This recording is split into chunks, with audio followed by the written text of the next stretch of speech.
স্থানীয় সময় বুধবার রাতে ওয়াশিংটন ডিসির ইহুদি জাদুঘরের বাইরে অনুষ্ঠান চলাকালে অতর্কিত হামলা চালায় অজ্ঞাত অস্ত্রধারী। খবর পেয়ে দ্রুত ঘটনাস্থলে পৌঁছে আশপাশের এলাকা ঘিরে ফেলে নিরাপত্তা বাহিনী। বন্ধ করে দেয়া হয় সব সড়ক। এমনকি জাদুঘরের পাশে অবস্থিত জর্জ টাউন ইউনিভার্সিটির ক্যাম্পাসে লকডাউন ঘোষণা করা হয়। পরে ঘটনাস্থল থেকে এক নারীসহ 2 জনের মরদেহ উদ্ধার করা হয়। নিহত 2 জন যুক্তরাষ্ট্রের ইসরায়েলি দূতাবাসের কর্মী বলে উল্লেখ করা হলেও তাদের বিস্তারিত পরিচয় প্রকাশ করা হয়নি। একদম কাছ থেকে টার্গেট করে তাদের গুলি করা হয় বলে জানায় নিরাপত্তা বাহিনী।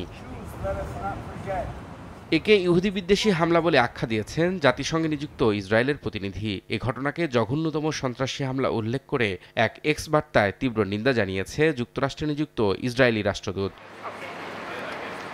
প্রকাশ্যে হামলার পর ইহুদি কমিউনিটিতে দেখা দিয়েছে আতঙ্ক। জননিরাপত্তা নিয়েও প্রশ্ন তুলেছেন কেউ কেউ। হামলার তীব্র নিন্দা জানিয়ে ইহুদি সংশ্লিষ্ট প্রতিষ্ঠানে নিরাপত্তা জোরদারের দাবি জানিয়েছে যুক্তরাষ্ট্রে বসবাসরত ইহুদি কমিউনিটি। হামলার তীব্র নিন্দা জানিয়ে নিহতদের পরিবারের প্রতি গভীর সমবেদনা জানিয়েছেন মার্কিন president Donald Trump.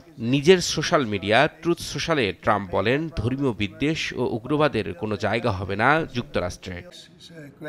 Rabiul Islam আওলাদ, সময় সংবাদ।